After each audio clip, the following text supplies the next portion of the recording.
Alhamdulillahilladzi ja'ala samsa wa huwa samsuddin. Enek Mas Samsuddin. Wa ja'alal qamara fa huwa qamaruddin. Enek qamari enek. Alhamdulillah.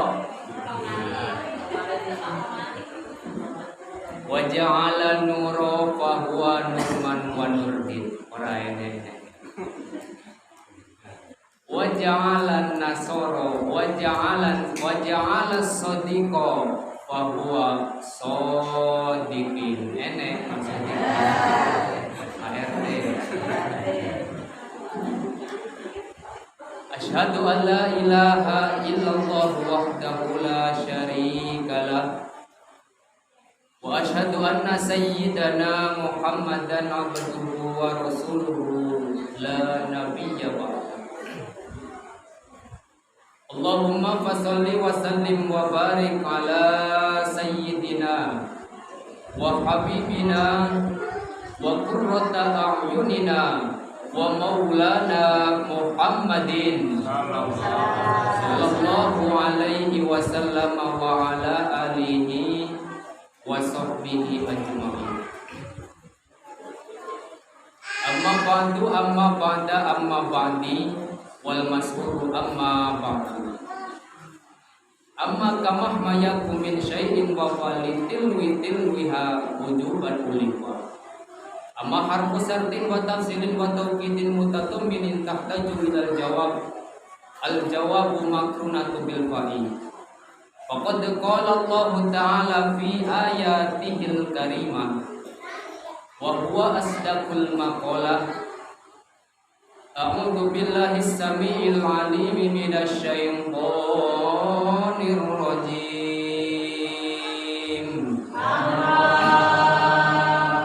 Bismillahirrahmanirrahim. Subhanalladzi asra bi 'abdihi lailan minal masjidil haram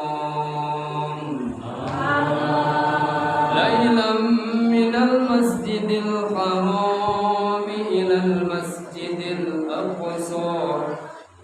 Allah alladzi barakna haulahu linuriyahu min ayatina. Innahu huwas sami'ul basir.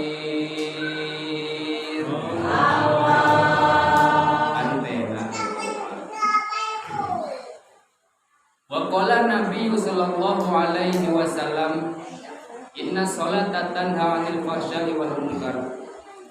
Wa qala aidan as-sholatu mi'rajun 'alal mu'minin.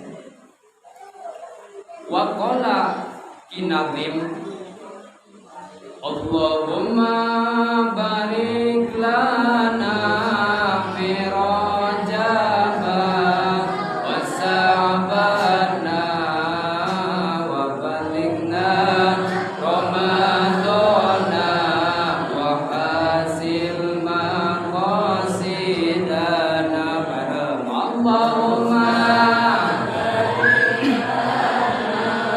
fi Rajab wa Sa'bana wa balighna Ramadana fir lana dhunubana. Sadaqallahul adzim wa balagha rasuluhun nabiyul habibul karim wa nahnu 'ala dzalika minasyahidin wasyakirin walhamdulillahi rabbil alamin. Pertama dan yang paling utama tentunya yang saya hormati para sepuh, para bapak-bapak, ibu-ibu, para pemuda-pemudi yang hadir di kesempatan malam hari ini. Semoga kita sekalian yang hadir berada di dalam naungan Allah Subhanahu wa taala. Amin. Ya Allah ya Rabbal alamin. Segenap panitia yang sudah semula telah mencurahkan daya, upaya serta pemikirannya untuk terlaksananya acara ini sukses sampai dengan paripurna. Semoga apa-apa yang dilakukan oleh beliau dibalas oleh Allah Subhanahu wa taala dengan balasan pahala yang berlipat ganda. Amin. Ya Allah ya Rabbal alamin. Berawal dan diawali biqaulil hamdulillahi rabbil alamin. Dengan ungkapan kata alhamdulillah. Allah Pak yang telah menyingsingkan mentari di ufuk timur. Allah yang telah menghamparkan persada bumi tercinta, dihiasi dengan gunung-gunung yang menjulang tinggi tanpa konstruksi, sehingga ditatanya alam semesta ini di dalam satu susunan yang rapi dan harmonis. Semua beredar pada orbitnya, berputar pada falakiyah yang telah ditentukan Allah Subhanahu wa taala. Wa kullum fi falaki yasbahun. Demikianlah hadirin sebagian kecil daripada tanda-tanda pengakuan Allah. Alhamdulillah.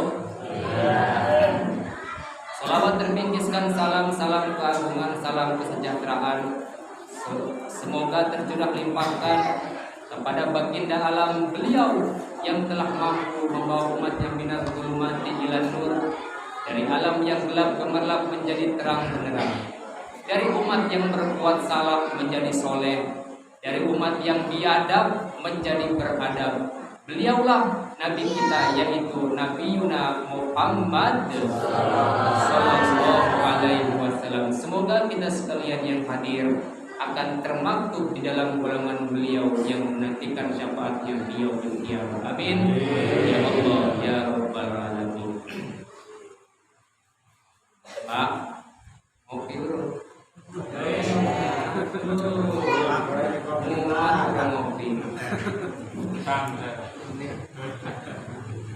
Ibu bapak hadirin yang berbahagia, alhamdulillah kita sekalian berkumpul di tempat yang mulia ini atas izin dari Allah Subhanahu wa taala, gerakan dari Allah.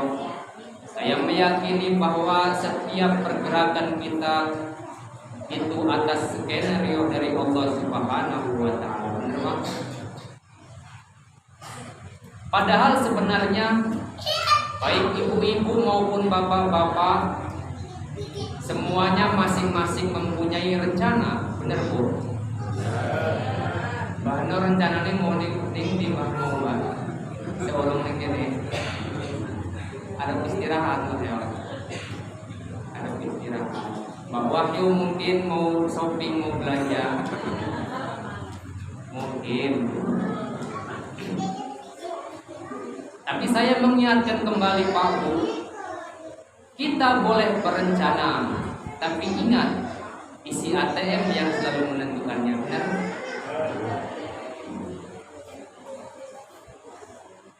Nah, Kalau kita meyakini bahwa semuanya kejadian yang ada di muka bumi ini, yang baik maupun yang jelek, yang terjadi di muka bumi ini, yang baik contohnya kita sekalian bisa berkumpul di sini, yang kurang baiknya misalkan walaupun kita sudah berkumpul di sini tapi belum ada kopi dan gorengannya, benar Pak? Besok. Nah, Besok Jumat.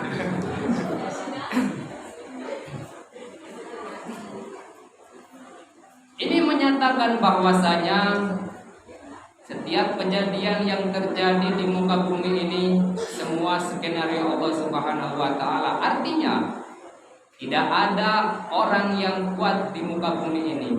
Tidak ada orang yang hebat di muka bumi ini.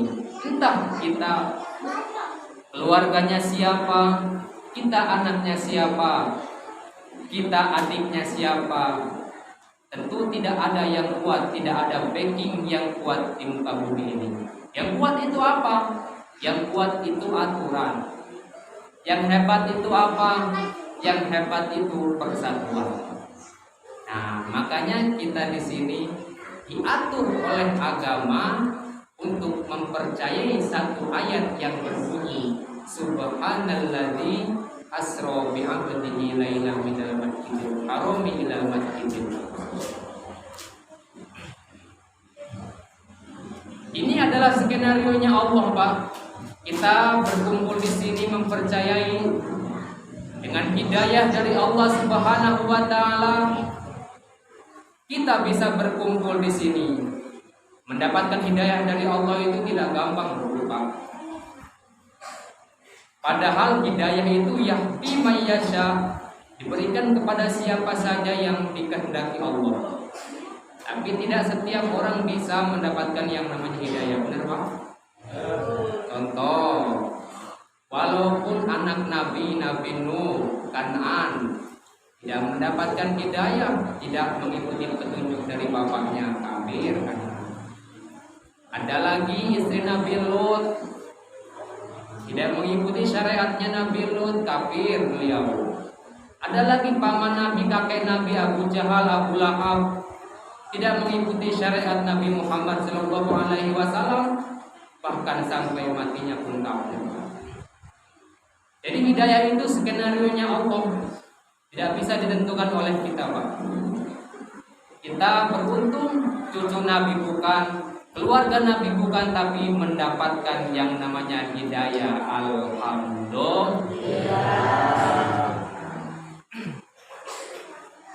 Nah, kembali kepada persoalan bahwasanya kita untuk mempercayai satu ayat Subhanalladzi asra, yang berarti Subhanalladzi asalnya adalah Subhanallah.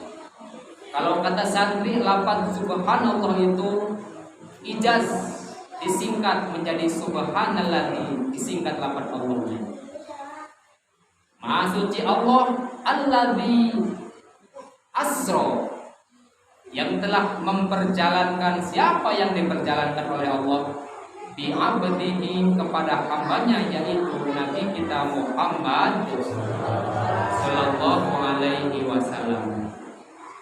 Beliau diperjalankan oleh Allah minal masjidil harami ilal masjidil aqsa, dari Masjidil Haram Mekah Al-Mukarramah sampai Masjidil Aqsa Palestina yang sekarang masih dibom mungkin. Masih perang di Masjidil Aqsa. Kenapa? Karena ada jejak Nabi Mi'raj dari Masjidil Aqsa itu. Karena saat ini kita di zaman era globalisasi ini bukan hanya perang fisik, tapi perang peradaban, perang politik, perang zaman dan sebagainya. Makanya hati-hati yang punya anak, punya keluarga, punya saudara. Terus jaga anak kita, pantau anak kita supaya mendekatkan kepada Islam, insya Allah. Alladzi barokna haulahu. Untuk apa Allah memanggil kanjeng Nabi naik ke atas langit, diperjalankan alladzi barakna haulahu, diberkahkan oleh Allah Subhanahu wa taala, linuriyahu min ayatina, agar diperlihatkan yang namanya kekuasaan Allah Subhanahu wa taala hanya sebagian, tidak semuanya, hanya sebagian diperlihatkan oleh Allah.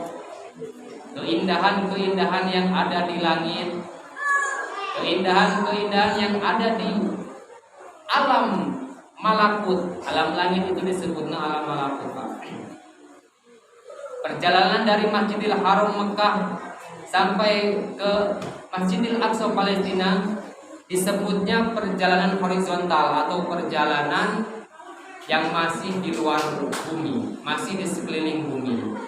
Itu alamnya alam nasut, alam manusia, alam indrawi. Ada lagi perjalanan dari Masjidil Aqsa naik ke langit pertama, kedua, ketiga, keempat, kelima, enam, tujuh. Itu namanya alam malakut, alamnya malaikat, Pak. Manusia tidak bisa sebenarnya ke alam malakut, ke langit pertama. Neil Armstrong melihat bulan bohong kalau menurut Islam, tapi tidak tahu yang nanti. Kalau menurut Islam itu adalah alam malakut, manusia biasa tidak akan bisa menembus langit pertama, langit kedua sampai langit kedua. Ada lagi setelah sampai dari langit ketujuh, naik ke Sidratul Muntaha, Mustawa, sampai puncaknya Rofrofil Akhdar. Itu namanya alam lahut atau alam ketuhanan. Nah, di alam ketuhanan ini bahkan malaikat Jibril pun tidak bisa yang namanya masuk ke alam lahut itu. Sampai di langit ketujuh, malaikat Jibril nyerah, "Dahlah Muhammad, aku sudah tidak sanggup lagi." Sehingga Kanjeng Nabi sendiri menuju kepada puncak dari Rofrofil Akhdar. Di situ ada proses lagi dari langit menuju Tuhannya. Nabi dioperasi dulu, Pak, yang namanya hatinya, dadanya dibelah Nabi. Apa tujuannya? Karena mau bertemu dengan Allah. Ini mengandung arti bahwasanya ketika kita akan ibadah, ketika kita akan sholat, ketika kita akan melakukan apapun, yang pertama kali kita bersihkan adalah hati kita. Kenapa? Karena hati adalah pangkal utama daripada gerak-gerik langkah kehidupan kita. Hatinya buruk, gerak-geriknya pun buruk. Hatinya bagus, insya Allah gerak-geriknya pun akan bagus. Makanya Rasulullah SAW pernah bersabda, ingat, ketika di dalam dadamu itu ada yang namanya mulgoh. Apa mulgoh? Mulgoh itu adalah segumpal darah. Segumpal darah tersebut kita soluha jasadul kullu. Apabila segumpal darah tersebut baik, maka baik pula seluruh badan kita. Wa idza fasada, dan ketika segumpal darah tersebut buruk, maka buruk pula seluruh badan kita. Jadi intinya adalah hati kita. Dari hati naik ke otak, otak berpikir dari hati, ditransfer lagi ke otot sendi, digerakkan oleh kaki dan tangan kita. Nah, jadi intinya adalah hati, perbaiki selalu hati dan hati.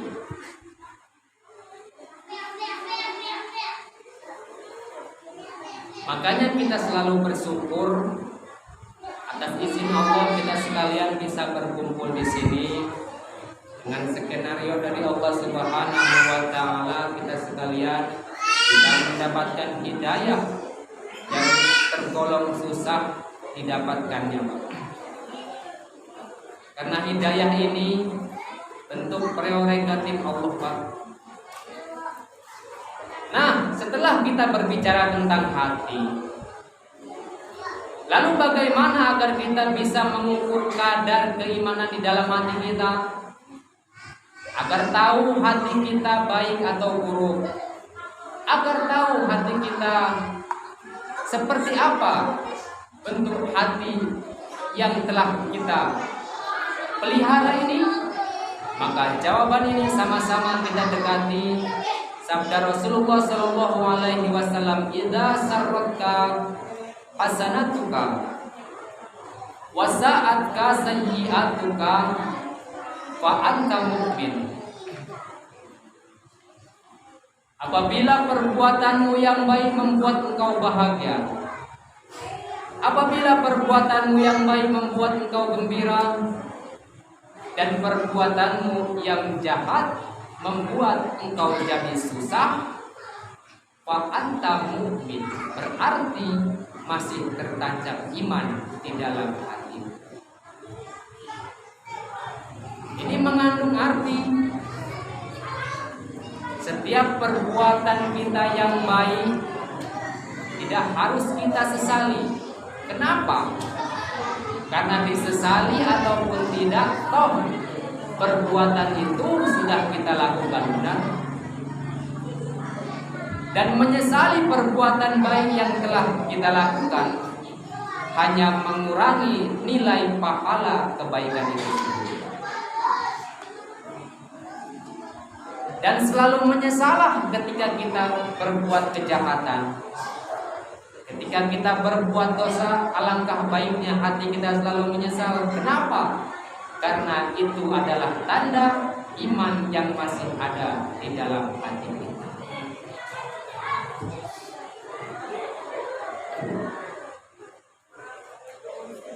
Nah,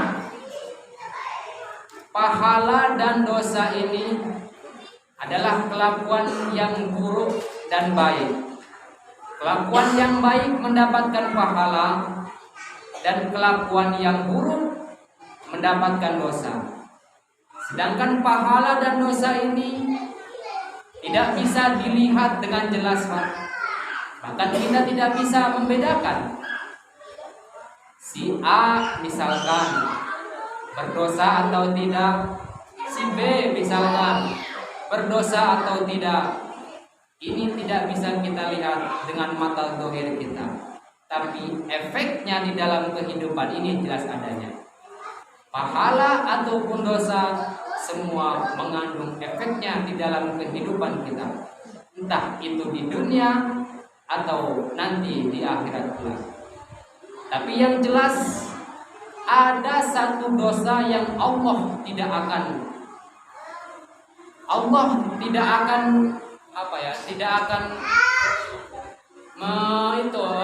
dicepatkan. Nah, jadi Allah mencepatkan yang namanya dosa ini di dunia langsung dibalas. Kan seharusnya ad-dunya darul amal wala darul jaza. Dunia itu bukan tempatnya pembalasan, akan tetapi tempatnya beramal. Tapi ada satu dosa yang akan kontan dibalas oleh Allah Subhanahu wa taala di alam dunia. Apa? Yaitu dosa kepada orang tua. Nah, dosa kepada orang tua, Pak, hati-hati yang punya dosa kepada orang tua. Silakan minta maaf kepada orang tua yang masih muda-muda biasanya. Kalau itu rangkanya masih ada. Komari ya, Allah alam.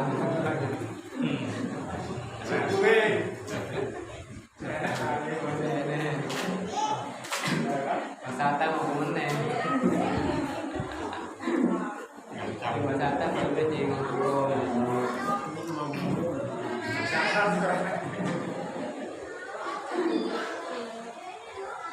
Dosa kepada orang tua ini jangan dianggap remeh. Maka Allah akan kontan memberikan ganjaran, memberikan balasan kepada kita ketika kita mempunyai dosa kepada orang tua. Sebelum kita meminta maaf kepada orang tua, hakul yakin, ainul yakin, yakinlah pasti hadirin, kita tidak akan tenang hidup di alam dunia. Mau barokah, silahkan minta ridho kepada orang tua. Mau berhasil, silahkan minta ridho kepada orang tua. Fahfad binafsi, koreksi awak kita. kita meminta kepada Allah, berdoa kepada Allah, minta rezeki, ya Allah. Bahkan pagi-pagi selalu salat yang namanya salat doa, Allahumma in kana rizqi fis samai fa'zilhu. Ya Allah, kalau ada rizki saya yang turun, yang masih ada di dalam langit, yang masih ada di atas langit, fa'anzilhu, maka turunkanlah. Itu doa salat duha. Wa in kana fil ardi fa'akhrijhu, ketika ada di alam bumi, maka keluarkanlah. Wa in kana ba'idan, ketika jauh dekatkanlah. Wa in kana mu'assara fayasiru, ketika susah maka gampangkanlah.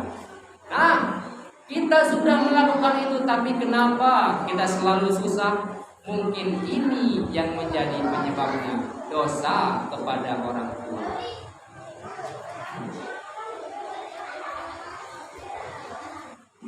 Semoga kita sekalian dengan mengadakan acara ini, orang tua kita yang sudah tidak ada hadir dan mendoakan kita sebaliknya mendoakan beliau, semoga dimaafkan dosa-dosanya, diterima di sisi Allah Subhanahu wa taala. Amin. Ya Allah ya Rabbal alamin. Kembali Bapak hadirin yang berbahagia. Seharusnya kita itu pandai-pandai melaksanakan bersyukur kepada Allah Subhanahu wa taala. Kenapa? Karena iman di dalam hati kita bisa mendorong kita terhadap syukur tersebut. Ayat tadi, hadis tadi menyatakan idza sarotka hasanatuka wa sa'atka sayyi'atuka fa anta mu'min. Ketika kita berbuat baik dan berbuat buruk, maka efeknya di dalam kehidupan kita jelas adanya. Nah, lalu bagaimana agar kita bisa berbuat baik, agar kita bisa melaksanakan pahala dengan mudah, menjauhi dosa dengan indah? Cara yang paling gampang, yang paling mudah adalah dengan mensyukuri nikmat dari Allah Subhanahu wa taala. Contoh, ini seorang petani, kita kan jadi seorang petani. Nah, jangan kira jadi petani itu tidak bisa mendapatkan pahala. Kalau kita bekerja sebagai petani, ikhlas di dalam hati dan mau mensyukuri nikmat sebagai petani dan diniatkan untuk menafkahi keluarga kita, yakin pahala akan didapatkan oleh kita. Karena Allah Subhanahu wa taala telah bersabda di dalam Al-Qur'an yang diabadikan 14 abad yang telah silam, 1400 tahun yang telah lalu. Kata Allah, wa in ta'adzana rabbukum la in syakartum la azidannakum wa la in kafartum inna azabi lasyadid. Yang artinya, la in syakartum, andai kata kalian semua, kata Allah, pandai mensyukuri nikmat yang telah diberikan oleh Allah, la azidannakum, pasti aku beri lebih, kata Allah. Janji Allah.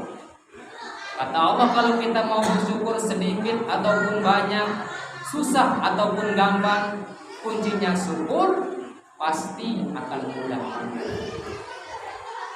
La azidannakum.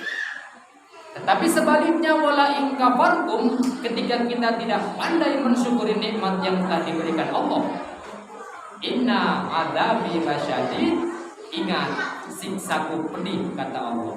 Jadi syukur atau tidak syukur. Petani bisa masuk surga karena pekerjaannya, tinggal syukur atau tidak syukur. Petani bisa mendapatkan pahala atau dosa karena pekerjaannya, tinggal syukur atau tidak syukur. Pejabat RT sama, bisa masuk surga karena jabatannya. Bahkan RT banyak yang masuk neraka. Banyak yang masuk neraka juga karena jabatannya. Syukur atau tidak syukur. Orang kaya Banyak yang masuk surga karena hartanya. Orang kaya pun banyak yang masuk neraka juga karena hartanya. Kiai, ustadz, santri, alim, orang alim, banyak yang masuk surga karena ilmunya. Tapi kiai, orang alim, orang ahli ibadah, banyak pula yang masuk neraka terlebih dahulu, melebihi para penyembah berhala juga karena ilmunya. Jadi syukur atau tidak syukur.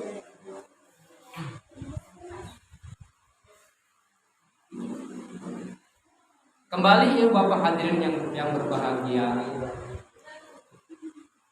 bahwasanya kita sekalian berkumpul di sini tiada lain dan tiada bukan untuk memeriahkan satu momentum yang terjadi pada tanggal 27 Rajab, yaitu di Isra dan dimi'rajkannya Nabi kita Muhammad sallallahu alaihi wasallam. Lalu apa produk yang didapatkannya ketika Nabi melaksanakan Isra? Ketika Nabi bertemu dengan Tuhannya, apa yang dilaksanakan, apa yang didapatkan Nabi? Jawabannya adalah sholat. Sholat adalah produk utama daripada yang didapatkan dari Nabi melaksanakan Isra. Bahkan ketika Allah menurunkan syariat puasa, Allah tidak langsung memanggil Nabi, tetapi diperintah kepada malaikat Jibril, diwahyukan kepada siapa? Kepada Kanjeng Nabi Muhammad SAW. Ketika menurunkan syariat zakat, haji dan sebagainya, Allah mewahyukan kepada Kanjeng Nabi Muhammad untuk diabadikan di dalam Al-Quran. Tapi ketika Allah menurunkan syariat sholat yang biasanya kita lakukan, yang ingat, kebanyakan yang lupa ingat. Tapi mudah-mudahan dengan diadakannya ini, semua yang hadir maupun yang tidak hadir akan selalu memperbaiki ibadah sholatnya. Amin. Nah, sholat yang kita lakukan ini adalah produk dari Allah Subhanahu wa Ta'ala yang langsung Allah memanggil Kanjeng Nabi Muhammad SAW. Allah dipanggil ke alam lahut, ke alam ketuhanan, untuk diberikan syariat sholat. Ketika Nabi diajak oleh malaikat Jibril dari Masjidil Haram ke Masjidil Aqsa, dari Masjidil Aqsa naik ke langit. Nah, di situ kan diperlihatkan yang namanya keindahan-keindahan langit, bahkan surga, neraka diperlihatkan kepada Kanjeng Nabi. Ketika masuk Kanjeng Nabi ke neraka, kata Nabi yang banyak biasanya ibu-ibu. Ibu-ibu biasanya banyak di neraka. Kenapa? Karena ibu-ibu itu matanya suka melototin suaminya.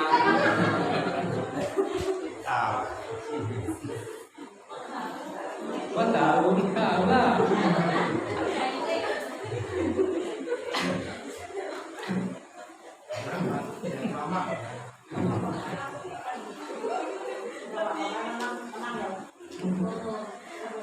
Yang banyak biasanya ibu-ibu, sehingga di pesantren saya Bu, ada seorang ibu-ibu itu yang tidak mau mensyukuri hidupnya ada di Islam, bersyukur ada di Islam. Ibu-ibu di sana banyak yang protes, kenapa di Islam tidak adil? Sehingga Kanjeng Nabi Isra banyak melihat ibu-ibu, karena ibu-ibu banyak yang protes. Kata ibu-ibu, Islam tidak adil. Kalau suami boleh menikah 4, kalau ibu-ibu tidak boleh. Kalau ibu-ibu melotot langsung neraka, tidak boleh. Kalau suami minta rokok pakai mancing boleh, kata. Waduh, ini kan tidak adil, kata ibu-ibu. Loh, Kan itu kan sudah hak prerogatifnya Allah Pak. Jadi setiap aturan hanya aturan yang kuat. Aturan tersebut telah ditetapkan di dalam agama. Kenapa agama? Sehingga dengan banyak maunya kita ini diadakanlah agama.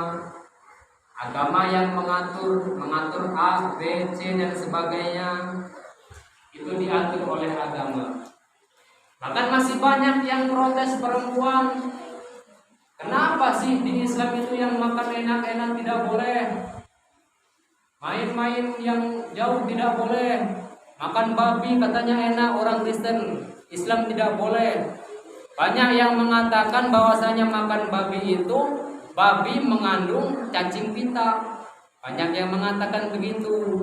Tapi itu jelas salah karena babi tidak mengandung cacing pita, tapi babi mengandung anaknya. Ya masa anakmu boa? Babi itu mengandung anaknya. Di Islam tidak adil itu kata ibu-ibu. Padahal ketika Rasulullah Shallallahu Alaihi Wasallam diturunkan ke alam dunia, dilahirkan beliau membawa syariat Islam yang begitu sempurna. Zaman sekarang masih ada yang bilang bahwasanya ibu-ibu banyak yang ngomong tidak adil. Padahal di zaman dahulu banyak loh. Para raja di zaman Yin dinasti Cina, ada raja yang namanya Raja Yin. Beliau mempunyai istri 1000 Pak. 1000 istrinya. Kalau sekarang sudah 4 saja ibu-ibu melotot terus, apalagi 1000. Tapi kalau menurut saya raja punya istri 1000, kapan pakai kolornya Pak? Masa tambah tiap bunyi orang kolor paling.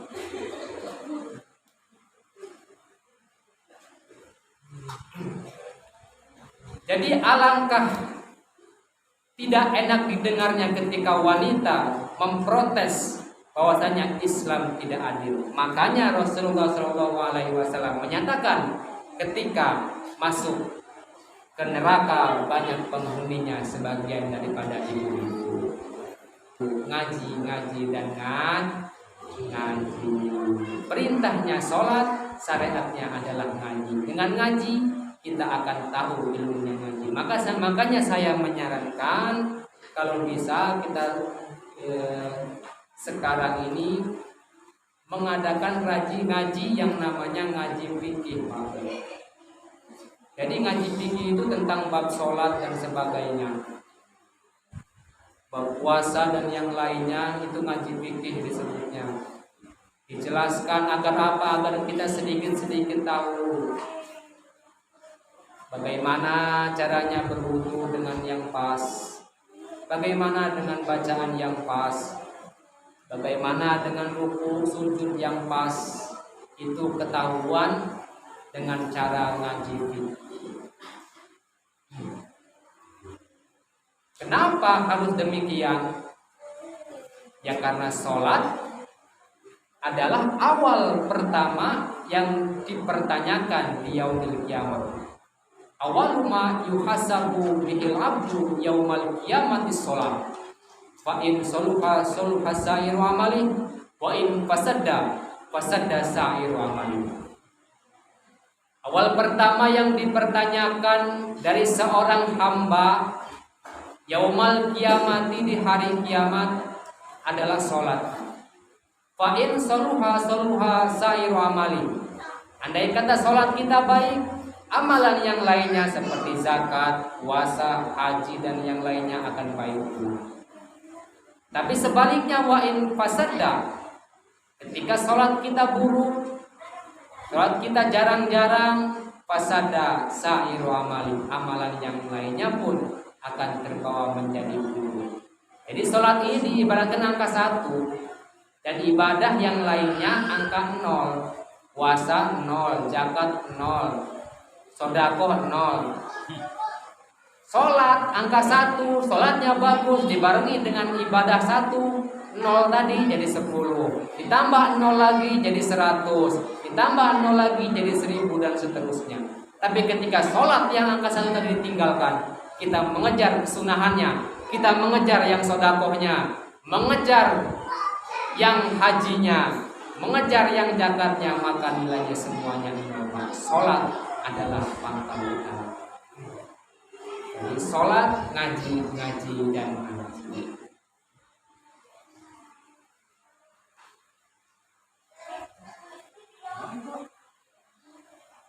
Ibu bapak hadirin yang berbahagia, semoga dari apa-apa yang saya ucapkan tadi, bila mana ada benarnya mungkin itu adalah rahmat maghfirah dari Allah, bila mana banyak salahnya tentu itu adalah kebodohan saya pribadi. Mungkin hanya itu yang dapat saya sampaikan. Ala kadar hanya pengganti daripada bapati yang tidak ada. Sekian yang dapat saya sampaikan, kurang dan lebihnya mohon maaf. Akhirul kalam, billahi hidayah wa taufik, wa hasbunallah wa ni'mal rafiq. Summa salatu wassalamu alaikum warahmatullahi wabarakatuh.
Alhamdulillahirabbil alamin arrahmanir rahim maliki yaumiddin. Iyyaka na'budu wa iyyaka nasta'in ihdinas siratal mustaqim siratal ladzina an'amta 'alaihim ghairil maghdubi 'alaihim waladdallin.